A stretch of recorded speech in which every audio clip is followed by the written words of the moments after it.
Congratulations on your Galarian Moltres. Yeah, I mean, hey, that's great. Maybe you can swap Galarian Moltres with somebody and roll higher. I mean, you can't get much worse. And if it does, it just turns into like a 1/1/1 or like piece if it gets worse. Right, exactly. So it's not all bad, I suppose. Just close. You're tuned into the GOCast podcast, your one-stop shop for updates, news, tips, and community in the world of Pokemon Go. Thank you for listening. Some great new accessories will have your character bugging out. Grab your ticket to ride on the Mega Heracross Raid Train, and more on this episode of GOCast.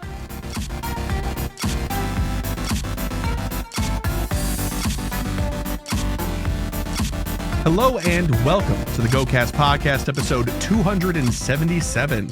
It's April 4th. I'm your host, Chris, and as always, I'm joined by my co-host, Kyle. Hiya. Hey, Kyle, how you doing? I'm okay. Better than I was earlier. So good. Yeah, this man got a nap in, and he woke up with more than enough time prior to recording this time to get his head on his shoulders straight, I guess. Well, I'm glad to hear that you're feeling better. Thanks for joining me today, as we do every week, I suppose. It is a Thursday afternoon for those of you keeping track at home. I don't know. I imagine somebody's got some board with episode numbers and thumbnails and string between it and calendars. No, I certainly no. We barely have that database of which Pokemon we've done for Pokélore that you did like a while ago. Anyway, pulling back the curtain too much. Hello, welcome to GOCast. We are going to talk about the bug out event details today, and we actually got the details for the Mega Heracross Raid Day as well, which is more to say the bonuses and the ticket and stuff. But all the same, we've got a fun Pokélore, PokéPoll, a full show otherwise. So, without further ado, I think we've actually got to do some goals here first, if I'm not mistaken, Mr. Kyle. Oh boy. Yeah. I love it. All right. So this past weekend was the end of the Rocket Takeover event. And there was also Shadow Mewtwo in raids this past weekend.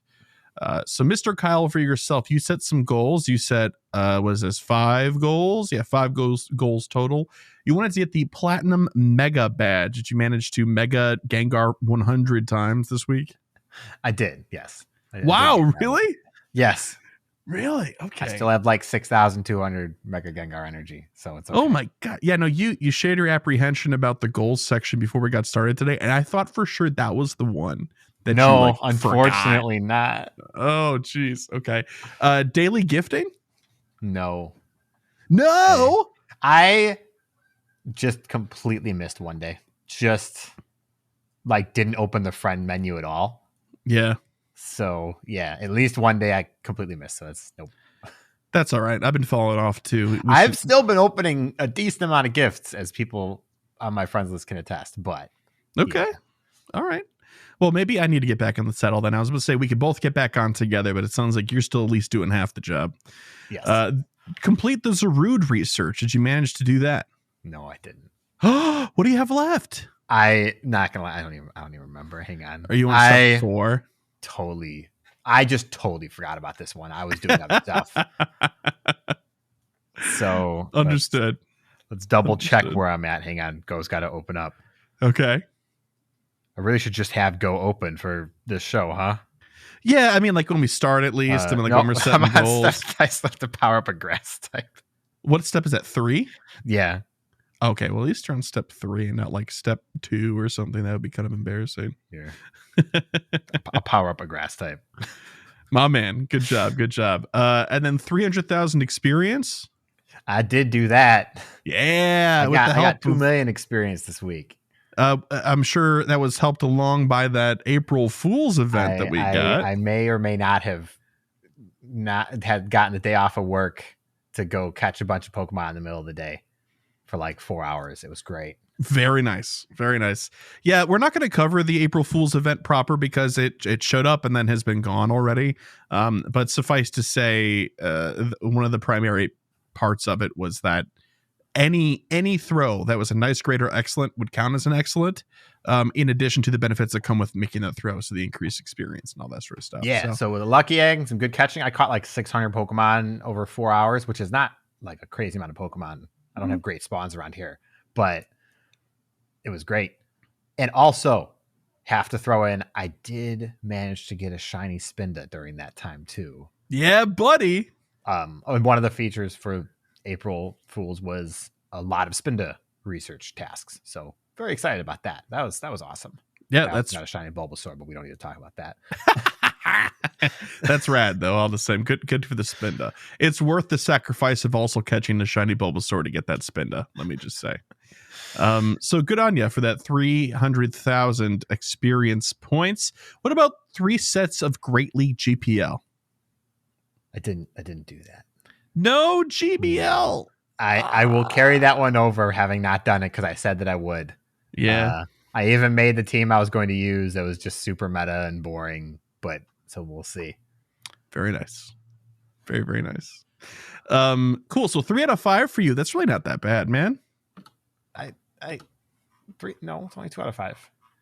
I only got did the platinum. Oh, you I did got the experience. You got the Okay, experience. you're right. 3 out of 5. Okay, you know what? That wasn't too bad. Yeah, because I'm counting. Oh wait, no, you didn't do the gifting. You didn't do the Zarude research, and you didn't do your 3 sets of GPL. Yeah, okay, so it's 2 out of 5. Yeah, it is 2. That sounds, Gosh, yeah, okay, why so do it's terrible? Awful. Why do I struggle so much counting to 5 during Math this is segment? hard. This happens it's not even math. It's just counting. It's +1, man. Is that not what math is? You know what? Yeah, I've got a bunch of computer science friends that would tell you, yeah, it's just plus or -1, and that's it. Anyway, my goals. I wanted to catch a Shadow Mewtwo. I had the entire weekend to go out and catch Shadow Mewtwo. I wanted to catch a singular Shadow Mewtwo. I'm here to tell you, and this is going to sound like a message for like a recovery group or something, but I didn't even put in a single ounce of effort.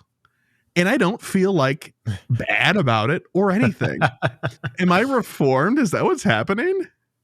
No, it just is. I don't know. It's hard to be excited for it the way it's set up and already having it. I was about to say, if we knew that they were going to be in every gym and it was going to be from 2 to 5 or something like that, I would have gone out and I would have done it. And I would have called some friends, or it knocked on your door. I'm like, Kyle, put on some pants. We're going to go raid or something like that. Yeah, exactly. But I just wasn't interested in doing the hunt, the frustration of not finding people organically because they were so sporadically placed. Right. I just wasn't interested. So I did not participate in Shadow Mewtwo raids. And I'm kind of happy to say that. Rocket research, I did finish. Yeah, no problem. The Zarude research, I also finished. My Zarude this time was 15, 13, 13. Okay. So, yeah. Okay. Not bad. I'm happy with it. I'll take it. Yeah. And then my last goal was 250,000 Stardust. I did do that, but I spent some because I'm a dingus. And while I did get the 250,000 Stardust, the goal itself was to show up here with 17 million saved. And that is not true. So okay, I'm going to say a no on that one. So 2 out of 4 for me. Yeah. So technically I win because that's 50% over, what for you? 40%? 40%. Right? Yeah, but we still only got 2. So whatever. I'll take the belt, but I don't feel good about it. All right. Well, cool. Let's bury our shame by going into the news section for this. We've got 2 news stories, and they both have bugs. Yo, what up? It's the news. All right. 2 bug-themed news items. I'm thrilled. I am absolutely thrilled. The first one is Bug Out. This is for the 2024 this year version of Bug Out. When is this happening? This is going to be from Friday, April 12th at 10 a.m. to Wednesday, April 17th at 8 p.m. local time. So this is going to be next week? ? Next week. It's at the end of next week through the weekend. End of next week, yeah. Yes. So event bonuses will be 2 times experience for successfully catching Pokemon with nice throws or better. There's an increased candy for nice throws or better, and increased candy XL for nice throws or better if you're able to accumulate them. So trainers level 31 and up. And then there's an increased to encounter shiny Combee and shiny Burmy, who are spawning and available in multiple avenues throughout this event. So if you are chasing and it's been a bummer for you for the Combee shiny, now's a chance to really try to get those checks in. Same for Burmy. Wild encounters. These are the Pokemon you can expect in the wild during this event. Caterpie, Weedle, Shuckle, Wurmple, Kricketot, Combee, Sawaddle, Dwebble, Nincada, and Cutiefly. Now, the only one on this list that can't be shiny is Sawaddle. Still a potential candidate for the April Community Day. We'll see. Yeah. It is. Keep but hoping. the notable thing to point out here is that Nincada is in the wild.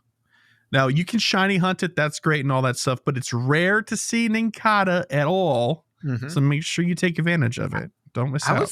I went out on Monday for April, and I found like 5 Nincada just in the wild. That's awesome. And I was like, wait, what's happening? That's awesome. Every once in a while they do show up, but it will be concentrated here. And Yeah, so this is exciting. Yeah, and a lot of the times when you're like, oh, I had this experience where I saw a random Pokemon in the pool that I thought was rare, it's because it's being boosted by the weather that other people probably don't have, you know. But anyway, so yeah, keep an eye out for that. And then there's going to be some stuff going on with raids, and this is actually where there's a newish piece to this event happening that usually is only saved for like community days and the like.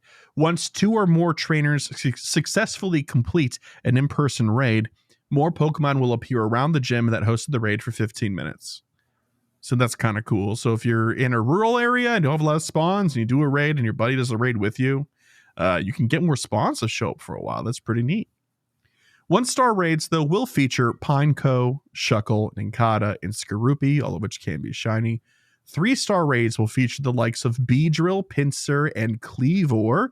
All of those can be shiny. Kleavor is raid exclusive, so make sure you get it. 5-star raids, Tapu Bulu, we already knew that.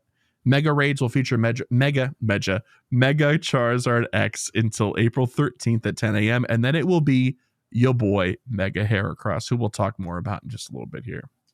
Field research task rewards can give you either I believe that there's some mega energy, yes, for Mega Beedrill, Mega Pinsir, Mega Caesar, but you could also get rewarded with encounters with Paris, Venonat, Carablast, Shelmet, Dupiter, Wimpod, and all 3 cloaked Burmies. So that's cool. Collection challenges. If you complete them, you get encounters with Pokemon and Mega Energy for certain bug type Pokemon. It'll probably be limited to Beedrill, Pinsir, and Caesar again. The new avatar items. Now here is the coolest part of this event. I know you're gonna think, like, Chris, why are you saying this? This is a bug themed event. You should be over the moon about all of it. But no, these avatar items are just too cute to boot, man. Like, honestly, there's a male Combee bag and a female Combee bag, and what it does is it sits like on your back hip, and it's just a bag in the shape of a Combee. It's adorable. I'm a big fan. But in addition to that very cute bag, there are Burmy earrings, one for each type. So there's Burmy earrings for plant, sandy, and trash cloaks, and they just sit on your ears. And the assets look really nice because they essentially just took the model and made it teeny tiny. Yeah, mounted it on your ear. I think it's really cute. They're already earring shaped, so it makes sense. Now we know what they're hanging from when you're catching them for the circle. It's your ear. Yeah. Yeah, exactly. Well, then what happens when they just go float up and they float back down? It's the like, trainer is not a trampoline or is wearing a jetpack. I don't know. Something like that. I don't know. Who knows? And then there's going to be showcases with bugs in them. I'm sure it's only going to be XXL. Maybe. Probably. They almost missed the certainly opportunity with this size event that's going on right now. So no, maybe it's classified. All right, so that's the end of the bug out overview here. So Kyle, I'm going to pass it to you. This has some cool stuff in it, but there are parts of it that seem a little thin or not exciting.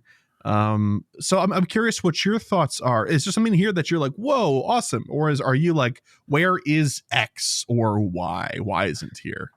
So I have two thoughts. One, the more Pokemon spawning around a raid when it's finished, if it works sort of like a lure, like that's really cool. And if you could like do 2 raids that are right next to each other by a few stops, like that's really cool. This is the type of thing that like should exist by default in the game. People would probably do more 1 and 3-star raids if they all functioned like this at all times of the day. This is good. Depending on how many Pokemon spawn. If in 15 minutes you get 10 spawns, that's not very good and probably not worth the effort. But again, this is, it's all depending on how effective it is. But I like the idea. We'll have to see. Of course, it's not wrapped in an event where I want to get more spawns necessarily. So there's that. And the other one, I have to call out. We already said it. Nincada in the wild's great. I already have a shiny, but I'd like more. I love Nincada, even if it can't be turned into Shedinja in this game. And lastly, but you can get your shiny Ninjask though. Yeah, I can. And then maybe one day in a million years, I can get shiny Shedinja. I haven't forgotten, Ryan. You said I could potentially have one if we ever see each other again in person. If you're in New York. New York? ? And lastly, where's Larvesta?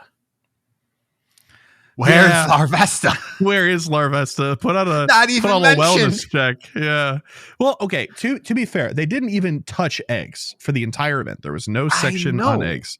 And so if they had done eggs, they probably would have had to have done something for Larvesta, which is probably why they didn't do eggs at all.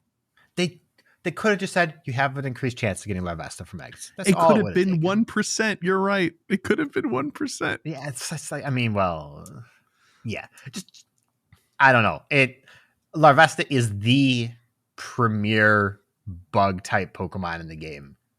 To have a bug out event and not even mention it is wild to me. Especially because it's now been in eggs for like 18 months at this point. Yeah, it's been out for a hot minute now. It's been out for like, we're approaching like 2 years.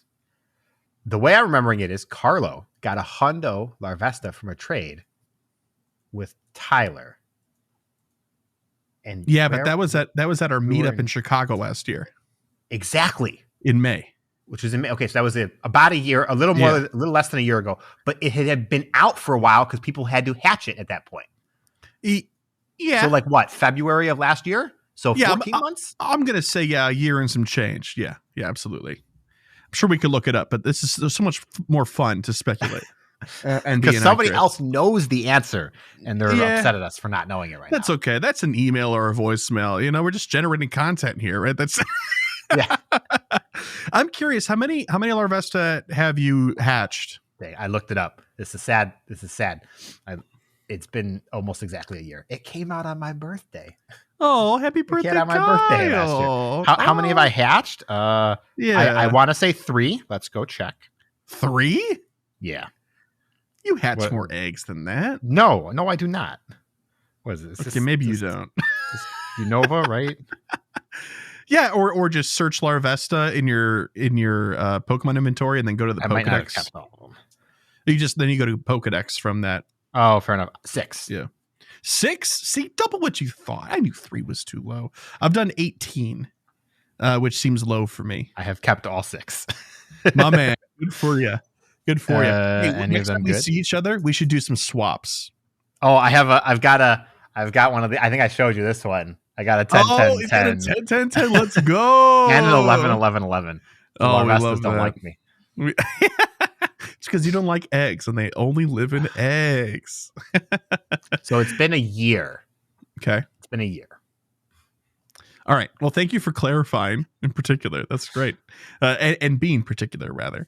Okay. So, yeah, Larvesta's missing. And something else that we were talking about prior is that Scyther is not mentioned whatsoever. whatsoever. Not in the wild, not in tasks, not anywhere. Now, I know you're sitting there going, Chris, get over it. Scyther is common, brother. I see it all the time. Yeah, so do I. I'm sitting on like 86 million Scyther shinies. I still don't have a hundo. I'm so upset about that. Yeah. A regular Scyther would make my day at this point in time. Anyway, I digress. But I'm taking this as a win because this means potentially that April Community Day could be Scyther. And let us evolve into Cleavor. And let us evolve into Cleavor. Although I'm not sure they're going to do that because that would set a precedent that they could change it for other Pokemon that have weird. They let us evolve into Alolan Marowak for the Shadow event thing. So I don't. Oh, you mean temporarily, like just during? Yeah, not permanent. No, it would not be permanent. It'd be for today only. Yes. Okay. Then yes, I definitely agree. I feel like I've got to stop campaigning for a Scyther Community Day because I know it's like me and maybe 35, 50 other people that want it. And I feel like if they announce it, I'm going to like wake up to torches and pitchforks in my Twitter mentions or something. It's a fairly easy, excellent throw. It's a bigger circle. So, And it's Scyther. You don't need any other reason, dude. It's a good Pokemon. People love Scyther. Yeah. So Scyther's good. Yeah. All right. Okay. Anyway, that's Bug Out. Go catch your Nincada. Keep your eyes out for the Burmy too. You can collect all those shinies. Hopefully with this event, it does have a split evolution based on its gender. We'll talk more about it later in another section of this show. But just keep in mind, you'll need like 7 shiny Burmy. There's no RNG though. So there's That's right. You need 2 shinies of each form, and then 1 extra Burmy that's a male. Doesn't matter as long as it's shiny. Yeah. Okay. Next and last piece of news is Mega Heracross Raid Day. We got some details for it. Let's talk about it. We already know when it's happening, but just for those of us that need the reminder, like myself, it's going to be Saturday, April 13th from 2 p.m. to 5 p.m. local time. That's going to be next Saturday. Mark your calendars. Call in sick. Do what you got to do. Mega Evolved Pokemon debut. Mega Heracross will make its Pokemon Go debut in Mega Raids. The event bonuses for this event will be the remote raid pass limit will be increased to 20 from Friday, April 12th to Saturday, April 13th. That's cool. You can receive up to 5 additional daily raid passes from spinning photo discs at gyms during the event. You'll have an increased chance of encountering shiny Heracross from Mega Raids. Once 2 or more trainers successfully complete an in-person raid. Oh, this is the extra spawns for 15 minutes. They're reposting the benefit just so we don't forget, which is cool. Then let's talk about the ticket really quick. There is a box we'll talk about, but there's the ticket. The event exclusive ticket for US $5 or the equivalent pricing tier in your country. You will get 8 additional raid passes from spinning gym photo discs, an increased chance to get rare candy XL from raid battles, 50% more experience from raid battles, and 2 times Stardust from raid battles. So again, our suggestion is, and Kyle, feel free to disagree, but the suggestion here is if you're going to do the raids, buy the ticket, and if you're going to do like 4, it's probably not worth it. Kind of up to you. But if you do intend on doing like all of your remote raid passes and as many in-person ones as you can do, just get the ticket. You're going to get the value out of it from the passes alone, and then all the extra bonuses. So yeah, I would only recommend getting the ticket if you plan on doing in-person stuff. I would not buy it for the Stardust and the experience. But if you're going to do in person, it's really good. Definitely get it. That is one thing to note, that if you are planning on only doing remotes from like home or something because you don't have a local community and you're like, oh, they got 20. Yeah, these 8 additional regular raid passes aren't going to do anything for you. So it is kind of a misnomer for value. But there is also going to be in the web store a Heracross Raid Ultra ticket box. It's going to be available for $4.99 US, and it includes a bonus premium battle pass at no additional cost. I love it. And they don't even say what's in the box, just that it's going to be there. And you get an extra pass. So that's cool. We love that. Okay. Can we I want to pause just for a second here. We can talk about boxes. Okay. Because the conversation's been real hot online, I feel. Has been. The boxes are something else right now, and I don't mean that positively.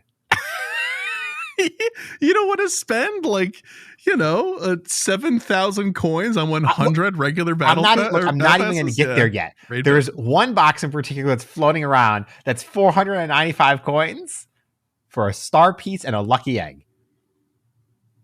I want to clarify, trainers, for those who don't really pay attention to shop prices. A star piece and a lucky egg together is only worth 180 coins at the worst possible price you can buy them at. Which one is individual in the shop. That's awful. It's like it was written by AI. I don't understand. Yeah, they're definitely doing some market research again. We had this happen last year too, and the boxes were wild, and it looks like they're up to it again. And then the other one is like, I'm really frustrated about these giant boxes because they're good value. I'm not going to argue that. They're like 60 coins a raid pass. It's great. But I don't want to spend $100 on a box at once. I don't ever do that. Even when I buy for GoFest and I'm preparing, I almost never spend that many coins like that. It's just crazy. Yeah, so have you bought $100 worth of Poke coins? Yes, but have you bought one box for $100? No. Yeah, exactly. Okay, I've done both, so I can't weigh in because the incubator box was too much. I bought the incubator box for 4,000 coins, the last one that had. Oh, I bought that 7,000 one. I needed the incubators at the time. And so I'm not necessarily opposed to them existing, but a lot of times I only have 3 options in my shop, and 2 of them are 7,000 and 5,000 coins or whatever. And then the one is a 1,200 coin Explorer box with 5 incubators and 50 Ultra Balls or something like that. Yeah. There's always one thing that you're just actually, I don't need that last thing, so I'm not going to buy this. And I can't even imagine being a free-to-play player right now. I have drastically reduced my spending on this game. Since last GoFest, I have spent, I want to say, $100 on the game in about a year, which is very low for me. And if you're free to play, could you imagine seeing the only thing you want to buy in the shop be 7,000 coins? Yes. That's what's the math on that? 2 days for 100 coins, 140 days to buy a box. You have to be saving for 4.5 months to think about buying something. Yeah, but those boxes are not designed for free-to-play players. They're not selling boxes that are. That's what I'm saying. The 1,200 coin one, the one where you save for 3 weeks and get something, are not valuable to people. Or they're just valuable enough to get people to buy them. That's the thing. I think what they're trying to do is to calibrate us as players so that free-to-play players are buying singles out of the shop at whatever their quote-unquote market price is. And then the rest of us that are spending, they're trying to see how much we're willing to spend at once and what that takes. Yeah. Because if you're spending money on the game, you're probably not grinding out your coins really either. You're not thinking like a free-to-play player and saving like that. If you see a box, you're going to go buy the amount of coins you need for it, and then you're going to buy it. And if you have some extra, great. That just means it'll factor into the next time you make that same decision. Yeah. And I'm just tired of seeing giant boxes. Yeah. I'm all for good deals, and I sort of get it, keeping it out of range of free-to-play players realistically. Yeah. But yeah. I don't see why. And I know we talked about this years ago, and I think you were the one who talked about it because you've had more experience with gacha style and mobile games in general. But there are other games where they let you pick premium items for a pricing tier. They're like, hey, here's 4 slots. You can fill this with. Yes, it's so common. It's 2 so star common in pieces so many mobile games. Yeah, exactly. It's crazy. They should let us make custom boxes and pay for them. But yeah, whatever. And I say this as somebody who buys a lot of individual lucky eggs. I'll buy the not individual. I'll buy the 8-pack lucky eggs because I need lucky eggs for friendship and stuff. Yeah, it doesn't feel good every time I do it. But I don't have a choice because they're not in any boxes that I can go buy. Imagine you went to the grocery store and you're like, I'm looking for bread, and I'm looking for chicken, and I'm looking for celery. And they're like, we have all of that, but you also have to buy this peanut butter that you're allergic to. But you can get the other three. You can't have the other three without also buying this peanut butter. And you're like, I don't, what? You'd leave. You'd go somewhere else. It's crazy. It's crazy. Anyway. So I just, the boxes have left a real bad taste in my mouth for the size. For the record, not supposed to. Value. Like the value's some of the best we've literally ever had, minus the one Christmas bundle in 2018. So they're good value. If you're going to spend money, it's great to spend it on. Don't spend money. That's bad. Don't do that. But like compared to the history of things, it's good. Yeah. We'll eventually have to let go of that memory of good times in 2018. Well, if I say they're the best that there is, someone's going to be like, actually, there was one time where it was 46.7 coins per raid pass. And I was like, I know. It was 7 years ago. Let it go. I was there when the dark magic was written, or whatever the line is. I bought like 150 of them. I don't know. All right, great. Anyway, boxes aside and Bug Out and Mega Heracross aside, that's it for the news.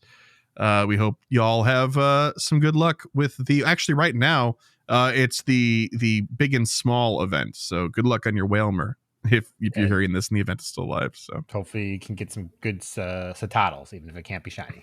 Yeah, buddy. Don't forget to do your collection challenges either. There's 2. What? There's 2 collection challenges for this event for tiny dudes and big dudes. Did I do those by accident on Monday? I did the small one. When did this event start? Did it today. Start on Tuesday? Today. Yeah, okay. Today. Oh no. Okay, that's gonna have to be a goal because I'm gonna forget. Yeah. Okay. Anyways. All right, cool. Well, that's it for the news. No gear up this week, but we do have everything else. So we'll catch you in Pokélore after this quick break. Welcome back. It's time for Pokélore. And this week I decided let's be fun. Let's talk about more bugs because that seems topical, of course.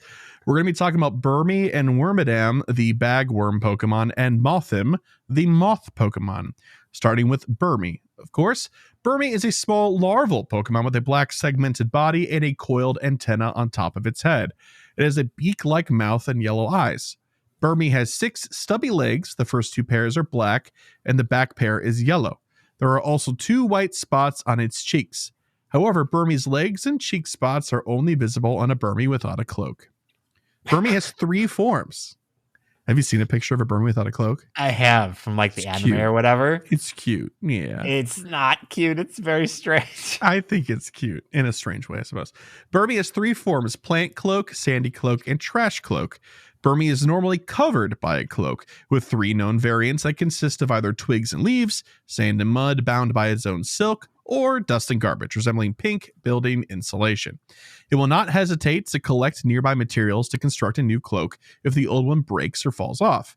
Even if it is born where there are no cocooning materials, it somehow always ends up with a cloak.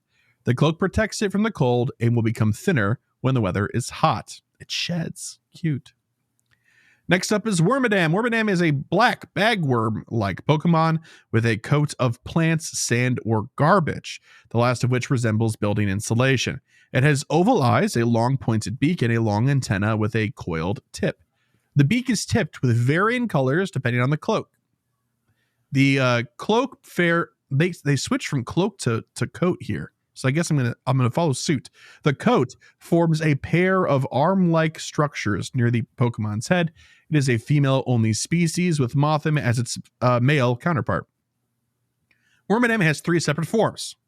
Surprise: Plant Cloak, Sandy Cloak, and Trash Cloak. The Plant Cloak form has several white flowers covering it and gives Wormadam a green-tipped beak and large leaves for arms.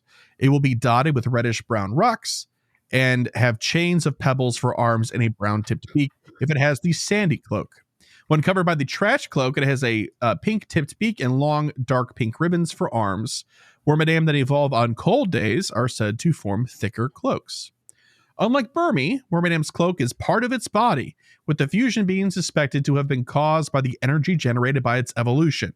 You know what that sounds like? That sounds like, talking about like removing clothing after like chemical burns so that you don't get it like bound to you. It's like the same idea here. Like get that Wormadam into a chemical shower as quickly as possible, Its cloak acts similar to fur and skin and never sheds.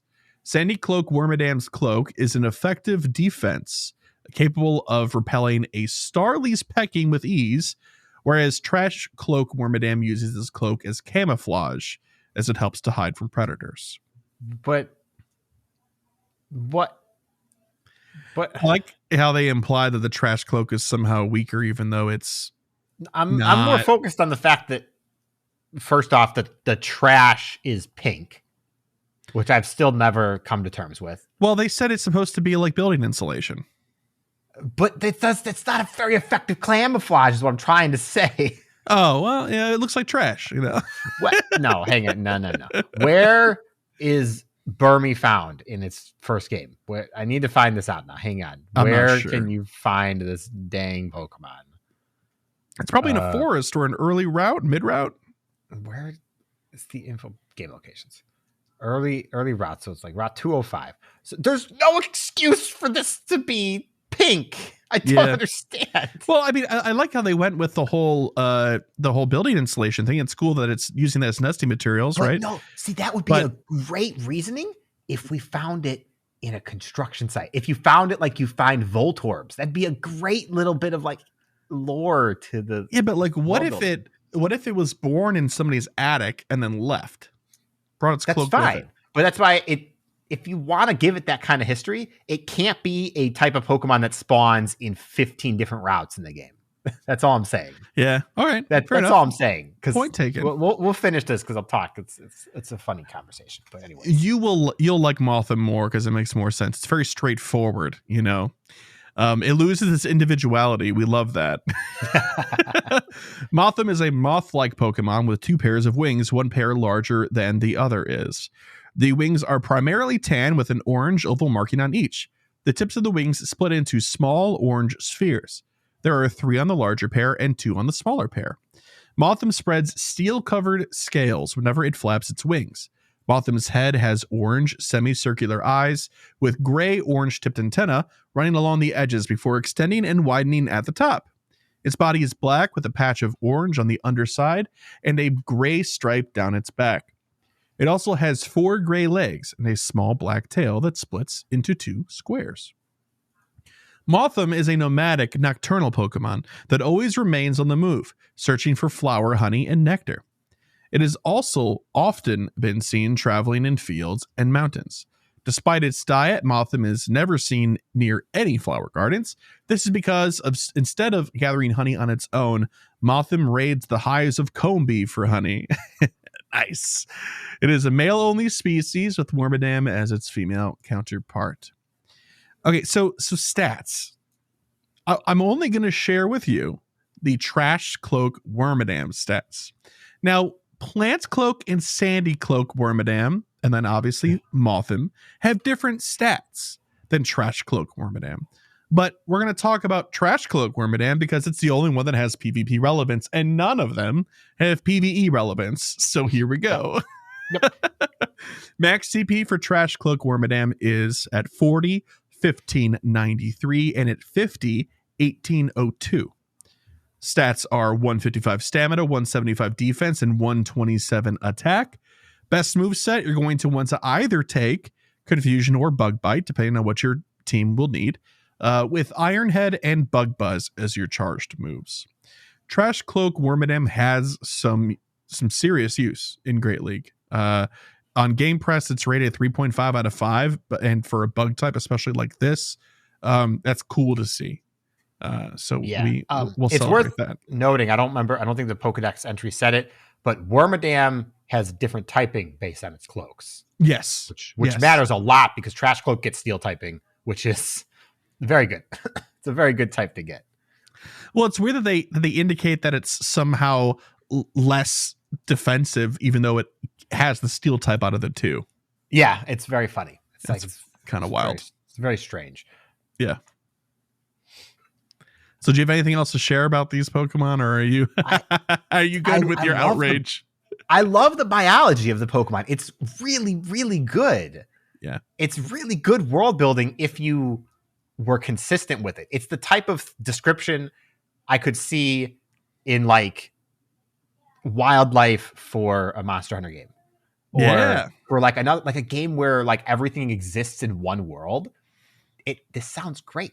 A monster, a bug that just scavenge whatever's around it to make a protective coat. And depending on where you find it, it has a different coat. That's really cool. I don't think it is executed as well as it could be in Pokemon. And this is the type of Pokemon that should have had 18 different forms instead of Vivillon. But whatever. People like Vivillon because of course they do. It's pretty. But like conceptually, this is where that concept would have really thrived, I think. It should have gotten like the Spinda treatment or something. I don't know. Yeah. I'm also like, I think it's so weird that Trash Cloak is called Trash Cloak when it's specifically one color and specifically like one texture. To me, if it was going to be steel typing, it should actually look like it has like garbage, like associated or assorted different things in it, kind of like Trubbish does, you know? Yeah. I think so. I always forget which one is trash because it doesn't make any logical sense. So I just have to remember the other two instead. Well, like, this is yellow, so it's sandy. Must be. Rest assured, Kyle, if it's a PvE scenario, they're all trash. They are all trash.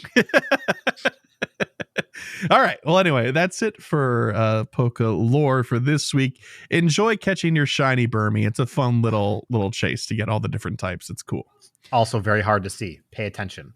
Yes. Shiny Burmy is just like the eyes, like the area in the face is all you can see for the shiny. Yeah, so make sure you catch the sparkles or look for the little symbol because you might not get any other indication. Yep. All right. That means that with the conclusion of Pokélore, we are in the realm of PokéPoll. So last week's PokéPoll was, what Pokemon move is not currently in Pokemon Go that you would like to see added? Which Pokemon would it be on, and how would it work?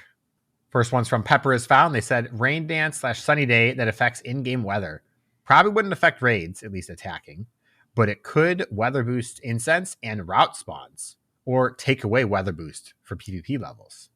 Yeah. If you're playing a community day and it accidentally gets weather boosted and you actually want a bad one, that's a good use for that. That would be super nice. Oh yeah, especially for like when it's a new raid release, like on a weekend and it's boosted and you're looking for a lower one so you can roll under for Great League or something. Like, yeah. Yep. Next one's from Lachlan. He said, Sheer Cold Fissure Guillotine Horn Drill. 30% chance in PvP to one shot. Can be shielded. 100 energy. In raids, Hyper Beam clones. Get out of here, Lachlan. No. Yeah. No. Get out of here. Who would have them? Would you? I don't know. I feel like you'd see a bunch of GBL teams just running Pokemon with those moves and just being like, I can't miss every time. These moves aren't even allowed in competitive VGC, even though they're bad. Because of the RNG. Well, yeah. Okay. Hail Mary should only be a strategy in football, and that's it. I'm just gonna say it. Like, it doesn't feel good. You have somebody that scrims and optimizes a team, and then like someone lucky rolls. YOLO play to try and take Baron when the enemy team is all on the map, and then all of a sudden you win, and then you go kill the enemy, and then you kill the Nexus. Come on. Who was the team that famously would always throw? Was that Dignitas would always throw a Baron? What was it? I don't know. I know that T1 now, if T1 looks at Baron, they get it. So really? Amazing. Yeah, back in the day, there was one team that would always throw a Baron. I'm sorry. Okay, you're right. Next one's from Arkham. He said, Victory Dance. We already have moves that can increase stats, but I think it could be time for a move that increases both attack and defense that doesn't have damage. Or Tail Whip to help lower defense in raids to support other players in the raid. The energy cost would have to be balanced for PvP, but I think buffing/debuffing could be more prevalent in Go like it is in the main series games. Yeah. Agreed. Definitely agreed. Oh yeah. It's a tough balance because of the way our like energy system works to make it worth it. But I think it could be there. I think you could figure it out. I feel like the only other thing that gets close to something like that is Yawn. Doesn't do like any damage, and it's just there for energy generation. But if it were to do like a defense down, it definitely would have to be a charge move. And then you have to make it worth use. I don't know. There's a way that it works, but it would have to figure it out. Because if it's too low cost, it's too shield baiting for PvP, which makes it too strong. And if it's too high cost, you'd rather just throw a stronger move instead. Yeah. So yeah, it exists. The balance exists, and I'd love to see it. Yeah, I just also don't know how you do that. I mean, like in my head, I'm thinking like, oh, maybe we could keep like one attack quick move and one defensive or a status based quick move. But if you just paid me for like a month, I could probably sit in a room and brainstorm ways to actually implement this. Yeah, so I know you guys can do it. But the actual implementation itself is the tricky part. Okay, well, look, I can't fix Niantic's coding. That's their problem. I can only give them the ideas here. Yeah. Understood. Our last spot's from Nathan via Spotify, and they said, "Payday on Meowth, free Poke coins." Enough said. Yep. Yeah.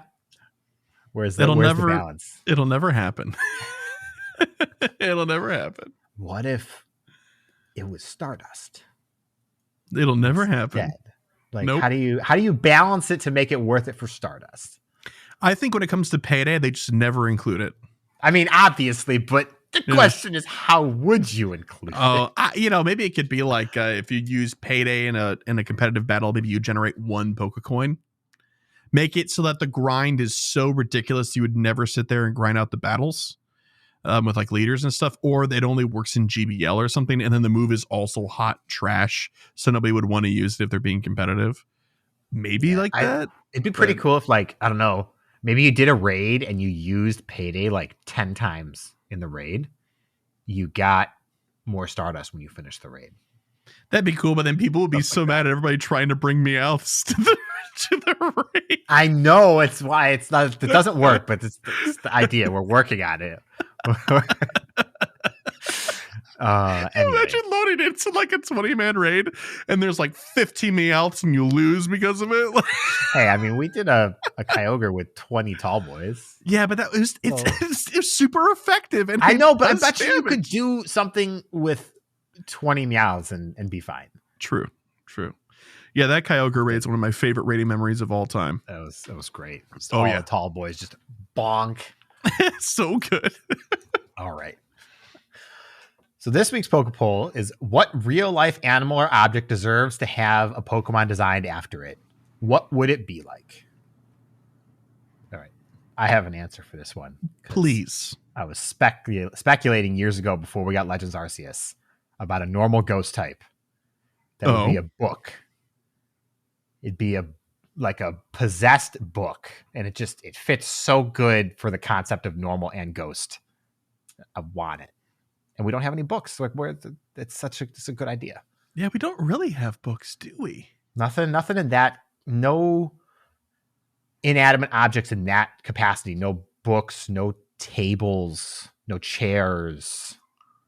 No, not really. So, like, if you've ever played Hearthstone, there's a card called the Babbling Book for the Mage class. You go look it up. That's a little bit what I'm thinking of. Okay. In terms of how it would look. Wild. Okay. It could evolve. I mean, you could evolve it into a bookcase. Go like a Coffee Grigus route. That'd be fun. But something like that, I would love to see that. Yeah, that'd be sweet. I'm struggling a little bit here. Because everything that I think of initially, I'm like, no, that's a Pokemon. No, that's a Pokemon. Like when people were fighting for Flamingo and Dolphin Pokemon, and then we finally got them. Yo, Flamingo is top tier. Yeah, Flamingo is great, which is awesome because it's like it's really simple. Flamingo is awesome for how simple it is. Yeah. I guess I guess I would like to see. Oh, there isn't a proper like bee Pokemon. That's fair. That's fair. I remember hearing about this on ISC in some capacity, but yeah, like the Pokemon that you think that are bees are like not. Like Vespiquen is actually a wasp. The comb bee is honeycombs, not actually bees, right? Yep. And Ribombee, Beedrill's a wasp. yeah, and Ribombee is like a bee fly, and so is Cutie Fly, right? So like those aren't bees. So bee. Yeah, we need a proper. Bees are so like bee. cute when done right that it would fit so well. Yeah, but like, it seems like they can't resist making it like it's a bee, but also this thing. I know. Yeah. So I'd like some justice for bee Pokemon. Although people will be like, we have Beedrill and all this other stuff. Like, let it go. No. Technically not. Technically not. Exactly. And I'll die on that hill. All right. Well, anyway, dear listener, if you have an answer to this week's Pokéball question, which is, one more time, what real life animal or object deserves to have a Pokemon designed after it, and what would it be like? You can answer that question when we post this on X at GOCast Podcast. Or if you'd like to answer that question in our Discord, if you're a patron of ours via Patreon, you can answer that there. We have a patron Discord channel just for PokéPoll. If you'd like to answer the question the old-fashioned way via email, it'd be mail at gocastpodcast.com. You can also leave us a voicemail by calling 262-586-7717. And if you're listening on Spotify, specifically the mobile app, you can interact with the episode like right there. There's a tab, you can put the question in, or your answer in rather. And then also lastly, the if you're watching this on YouTube, please leave a comment with your response and we'll get to it. Alrighty. That just means that we're going to be talking in this last little bit of the episode about things like that, right? Like, what category of things are we talking about, Kyle? It's time for emails. Oh, that's right. And a couple of voicemails. We're going to start with the voicemails first. As always, this one is from Sarah Amanda. Hey, GoCast, Sarah Amanda here. So, last raid hour, it was the second Tapu Lele raid hour, and I actually did show up 10 minutes early. I was very proud of myself, and in that time, I was able to coordinate and do 2 lucky trades. So, hooray.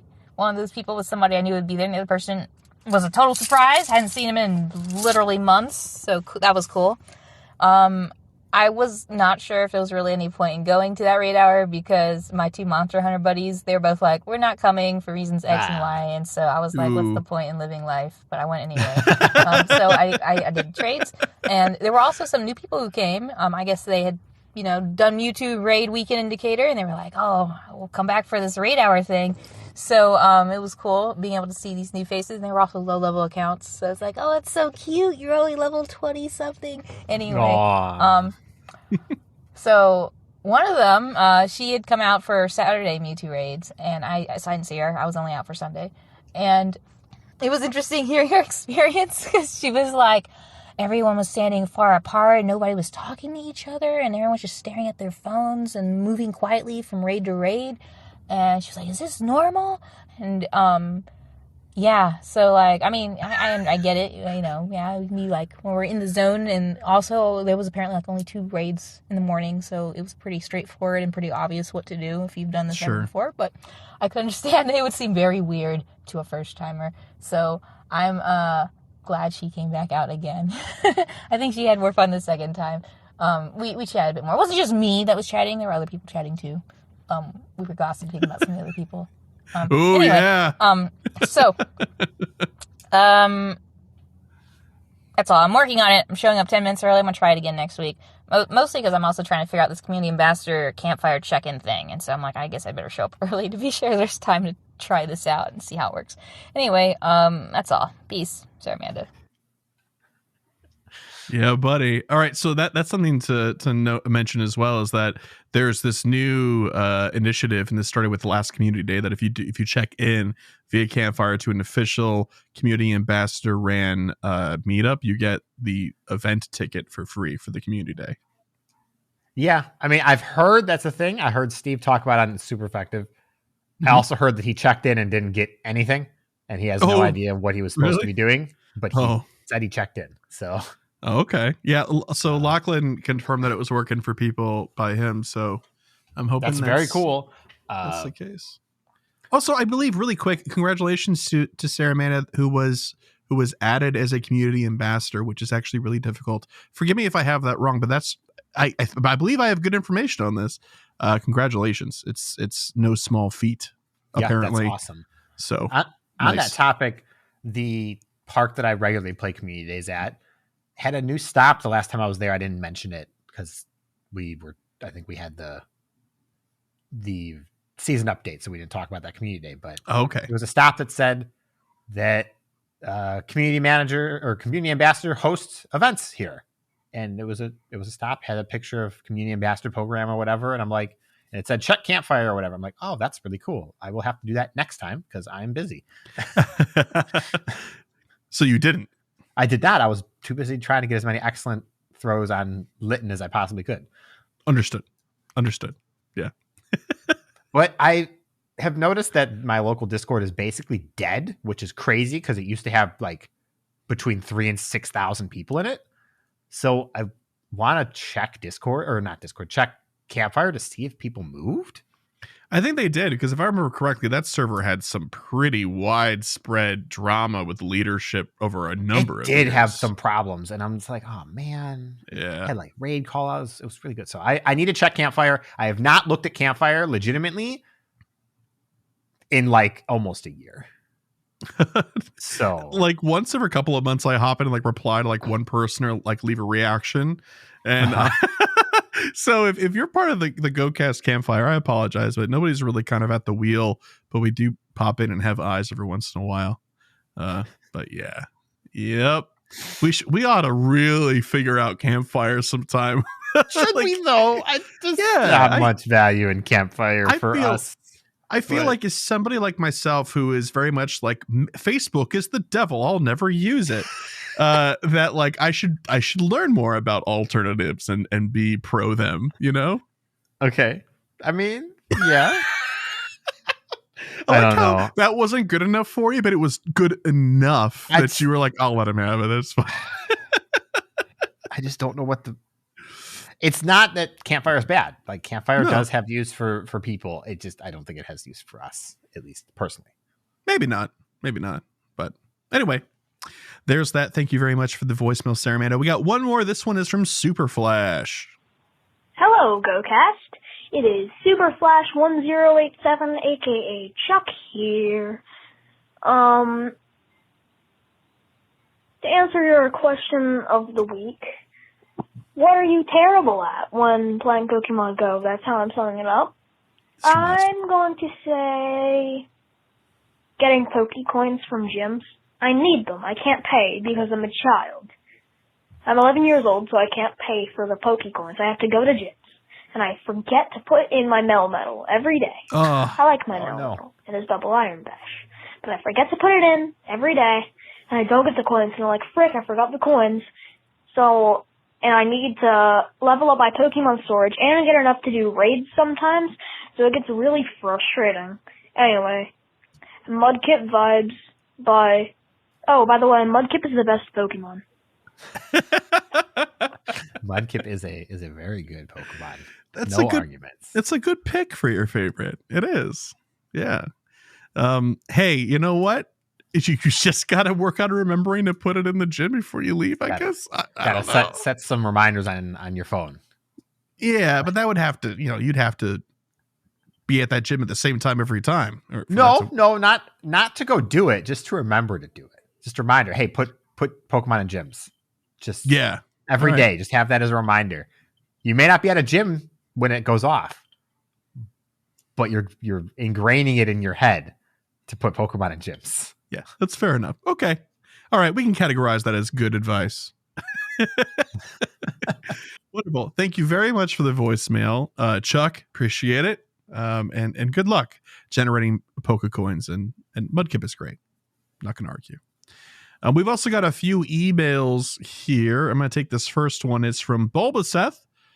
And he said, hello there, Bulbaseth here. Long time no email. Just wanted to check in and say hi and tell a quick story. One morning last week, I popped my daily adventure incense and got to walking. Along the way, I hatched a couple of eggs, and after instantly transferring whatever garbage it was that I hatched, I closed the Pokemon inventory to see a big, dark Moltres standing in the middle of my avatar's path. I frantically clicked on it as I had no clue when it had spawned, and let out a small exhale as the catch screen loaded, and I saw a CP of 460. Low enough that I thought I had a decent chance to catch it. I'm no dummy, so I instantly grubbed it, which is Golden Raz Ultra Ball, and set the circle for an easy, excellent throw. Moltres attacks, and I throw my glorious yellow and black Ultra Ball and a beautiful arcing curve. Smack! An excellent throw. The corners of my mouth twitch into the start of a smile. This is the one, I thought to myself. Then boom, the Moltres busts out of the ball. My smile was gone. The rush of excitement vanished. My first truly good opportunity gone faster than Moltres could jump out of the ball. While dejected, I prepared myself for what would be my final opportunity to catch it. That's rare in and of itself. Another grub, another Moltres attack, another glorious arcing curveball that lands outside the ring. I muttered under my breath, frustrated with myself that I wasted my second opportunity. I shake my head at myself and wonder just how long it will be before I'm successful as the ball shakes once, twice, 3 times. Click. I stared at the screen in disbelief. All those perfect throws that hadn't caught any of the previous birds and ended up being a bad one to get it. So quote Carlo, them's the rules. Them's the rules. Them's the rules. Yep. I guess the old saying, bad throws catch legendaries, is still true today. As the screen transitioned to the Moltres now in my inventory, a second wave of excitement rolled over me. The IVs. Dreams of a hundo washed over me as I clicked the hamburger, and then appraised. Blanche's stone cold face staring back at me. I'm available to analyze your Moltres if you wish. I tap the screen to prepare myself to watch those little orange bars slide as far as possible to the right and turn red. The bars slide and I can't believe my eyes. Drum roll, please. It was a 1-1-2. Oh, my goodness. Anyways, that's a long, drawn-out story of how I finally managed to catch myself a Galarian Moltres. Shiny vibes all, Bulba Seth. Well, congratulations on your Galarian Moltres. Yeah, I mean, hey, that's great. Maybe you can swap Galarian Moltres with somebody and roll higher. I mean, you can't get much worse. And if it does, it just turns into like a 1-1-1 or like a if it gets worse. Right, exactly. So it's not all bad, I suppose. Just close. But congratulations. Congratulations on the catch. No small feat at all. Next email is from Chowry, and they said, hey, it's me again. Let me preface this by saying that I, as usual, went overboard with raids. First, Kyogre.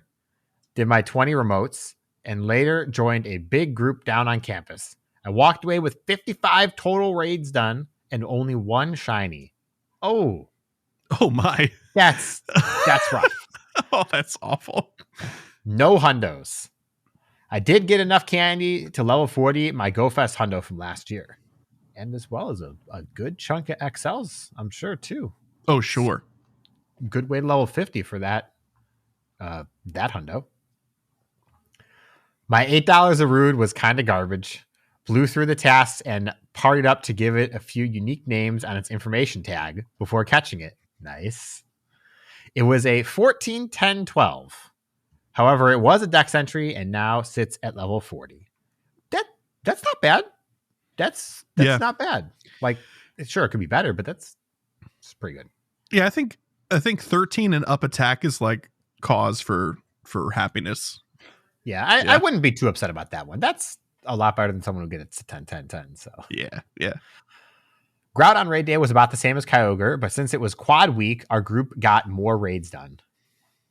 At the end of the day, I was 2 for 70. Really doubted the 1 in 10 odds, as the group only got a handful of shinies out of the 50 raids we all did. My Shundo Giratina took no time at all to best buddy and was a good Mewtwo counter on the final and best raid day of March. My bad shiny odds continued with Shadow Mewtwo, leaving me 1 in 60. Oh my goodness. Oh, that's atrocious. Oh my. This is some terrible odds. I'm so sorry. I'm so surprised you're still raiding. I was going to get to that. Everyone else in our group who stayed for more than 10 raids got 1 to 2 shinies.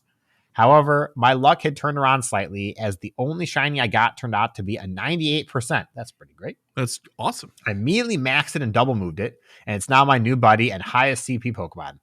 Don't worry, I don't plan to purify it anytime soon. Quick shout out to Big Tom Bear for sticking with the group for the majority of both days, while the rest came and went. The best buddy bonus damage and balls came in handy, and he kept me smiling through the failed shiny checks. Oh, that's awesome. My final piece of news is much less impressive. An April Fool's Day gift of a shiny Timpole. Good luck with April and Shundo Heracross vibes all. Ciao. I'll take those vibes. Thank you. Okay. A couple of things. One, there's some truly awful odds. It's what? That's 1, 2, 3, 4, 5 shinies in 160 raids, 160 legendary raids. Something like that. Yeah. That's not good. No, I'm not going to math it out, but that's bad. But I'm more impressed. You managed to do 60 Shadow Mewtwo raids over the course of the weekend. That's impressive. Yeah, I'm wondering if that's 60 total, including previous times of Shadow Mewtwo, or if it was 60 in one go. That's a fair question. But if it's all in one go, that's an impressive amount of Shadow raids for one weekend. Yeah, that'd be crazy. But I guess doable considering you have the chance to run into them all day for 2 days. Yeah. Yeah. Depends on your location for sure. Yeah. But also Shiny Timpole is sick. So, I mean, April Fool's Day, it's just not what you're looking for, but it's still good. Definitely not. It's good on its own, you know? Thank you very much for the email, Chaw. We appreciate it. This last one is from Scott, and they said, hey, Chris and Kyle, first off, I hope I spelled your names correctly because they are not written on your website or the Spotify show notes or your Patreon info. You're right. It's Called not out. It's not. I'll take your passive aggression, Scott. No, I don't take that at all. I'm just joking. Yeah, I don't know. I just kind of thought maybe we had short name privilege, you know? I mean, Chris, you do. There's only like 2 other ways of spelling it because most men don't spell it with a K, but yeah, like it's usually do you have an H or not? Exactly. Right. How many different ways are there to spell Kyle? With an H? If you don't know how to spell it, I suppose. It's not like a common name, but it's not. I don't know. I guess. I don't know. Like, Scott, I guess if you didn't know, you could spell it with an I. Like pile with a K. But that's just not. It looks wrong because you know how to spell it, but if you didn't know how to spell it, I don't know. I suppose. That's okay. I suppose. Scott, you raise a fair point. Anyway. My question is about Adventure Sync. I attached a photo of my Pogo and Monster Hunter Now account to compare kilometers walked. I currently have walked 6,000 kilometers in both Pogo and Monster Hunter Now, almost exclusively via Adventure Sync. Monster Hunter Now has been out 6 months at this point in this Pogo account since 2019, with Adventure Sync enabled the whole time. Are there known differences with how these are calculated in-game? I walk an average 8 to 12 miles per day for work and struggle to get 40 kilometers a week in Pogo, but average 250 kilometers a week in Monster Hunter Now. Does anyone else have this issue? What are your thoughts? I will say Monster Hunter Now doesn't actually put a label on what they're tracking. It just has a number for like distance traveled. It doesn't say that they're kilometers. We're just assuming that they're kilometers. I think it does actually say kilometers on the metal. Does it? I swear to God, when I last checked, which was a long time ago, because like if the number goes up, it goes up. Yeah, because the attached image, it showed kilometers on there. Okay, then that they did fix that. And I will just say that I think Go deliberately tracks poorly. Really? I think that Niantic does it very deliberately. So I don't know this for absolute sure about. Well, actually, I don't know for sure what Monster Hunter Now uses to track it, but I know Pogo does like a mixture of your local, like your phone's health stuff mixed with GPS, depending on what you're tracking and how you're tracking it. If your phone's closed or open, etc. It does a bunch of different things. But there are other Niantic games that just straight up track steps. Yeah, that's fair. That said, I think, Scott, you may have some issues between your phone and Go because, for example, Team Magma Tyler is a mail carrier, walks, about 8 miles a day, sometimes up to like 11, I think. Yeah. And he can hit 100 kilometers in a week on Go, like consistently if he's keeping his phone with him and stuff like that. I've seen it. So okay, so really quick, I pulled back up the image, and it does just say a number on it for the Trekker medal, but the description of the medal is a medal commemorating the distance in kilometers traveled in the field. Okay. I swear in kilometers did not exist before. So It might not have. Yeah. But yeah. So I think your phone might not be tracking via Go appropriately. Because we have some people with high movement jobs in our Discord that do track their Go much better than 40 kilometers out of, 95 miles walked in a week. Yeah. But aside from that, even like specific problems you might have, it just there is a precedent to point to that each of the games will calculate it differently. So whether or not we can say what those differences are is I don't know. It might be less helpful, but it looks like the answer is probably just that it's tracked differently in Monster Hunter. So yep. Hopefully that's some sort of answer for you, Scott. I'm sorry we don't know more specifics, but they're not very transparent with that sort of stuff. And people did a lot of testing to figure out how things are calculated in Go. And I just don't think, I don't know if people have done the footwork for Monster Hunter yet or not, but be interesting to look into. But anyway, all the same, thank you very much for your email. And we'll have to look about posting our names somewhere because that's a fair point. Okay, so that's the end of the show. If you, dear listener, would like to send us an email like this, like these fine folks did, you can, of course, by sending an email to mail@gocastpodcast.com. You can also leave a voicemail by calling 262-586-7717. You can visit our website for all things GoCast at gocastpodcast.com. Follow us on X at GoCast Podcast. And if you'd like to help support the show monetarily for as little as $1 a month, you can through Patreon. That's spelled patreon.com/GoCast Podcast. And speaking of patrons, big shout out to our elite trainer tier patrons who go above and beyond and help support us in a big way. Big thank you to Bo, Daniel, Lori, Michael, Ozzy, Arkham, Marvin, Amimi, Sforts, Risui, Ryan, Thayer, Jason, Justin, Charles, Modders, Lee, William, Brandon, Ethan, Steven, Nick, our favorite listener, Drew 2, Camo, The Ugly Rock, Jacob, Victoria, and Sarah Lore. Thank you so much for your support, generous support, and for helping us keep the digital lights on, among other things, which I refuse to actually say what they are, but there are other things. And if you'd like to help support the show and money's not in the cards for you, or you've already given some support via Patreon, like to help out still, you can by leaving us a review. We got 2 reviews since last time. This first one is from Tester666. I left a 5-star review. And the review said, the person leaving the voicemail about the Shadow Kyogre Teddiursa and Miss Magius is a lonely Pokemon. Thank you for clarifying. Appreciate it, Tester666, and thank you for the review.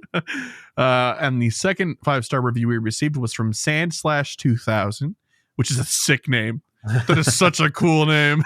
I don't know why, but like for some reason it just works really well. And they said this podcast is nice to listen to while working out, going on a walk, and even playing Pokemon Go. Great to get tips from great hosts. Thank you very much for the review. We appreciate you both very much. Okay, we got to set some goals and then we're out of here. This weekend is Bag On Community Day. Classic, I should say. And we have this extra small and extra large event going on right now too that just started. So Kyle, what are you looking to accomplish? I'm gonna carry over my 3 sets of GBL that I still have to do. Hopefully I'll do those tonight before I forget. Yeah, if you wait too long, it's going to roll over to a different cup that you don't want to do. Yeah. I need to complete the collection challenges. So I don't forget, I've only caught 1 of each Pokemon so far because that's all that has spawned by me. Okay. And 300,000 experience. I am not going to get to play Bag On Community Day, unfortunately. You're working, right? Because it's 3 times experience. And yeah, it is exactly at the time that I start working at 2 o'clock. So you're going to have your ball go? I mean, that doesn't matter to me, though, because I want the experience. So okay. I don't care about the shinies. I have like 20 of them still. Fair. Yeah. So yeah, I'm sad. I tried to get it. I tried to switch around and fix it. Couldn't do it. So man, sorry. Keep that 20th open though. Who knows what it's going to be? Well, it won't be experience though. That's true. It'll probably be Stardust or hatching, depending. We will hopefully know that answer by the next time that we record. Gosh, I hope so. Yeah, I hope so. Gosh, yeah. Okay, that sounds like a great set of goals for myself. I want to catch 20 shiny Bagon, 250,000 Stardust, so 17.25 million total, which means I actually have to get more than 250,000 Stardust to make up for the amount that I spent that stopped me from getting to my 17 million. So the goal is actually just have 17.25 million Stardust next week. Okay. Hatch 50 eggs and then catch either a shiny Wimpod or a shiny Cutie Fly during this event that's happening right now, because I don't have either. So I'll count either as a win for that one. But that's it. Kyle, thanks so much. And thank you all for listening. We'll see you next week for episode 278. Make sure you're listening to PvP Corner. We put out a fun Star Piece episode for April Fools where we had Fish on a Heater featured. I won't spoil it beyond that. Go take a listen. Actually, I'd really highly recommend watching that one instead of listening to it. It could get a little confusing just using the audio. And yeah, other than that, we'll see you next time. Thanks so much. Bye-bye. Bye.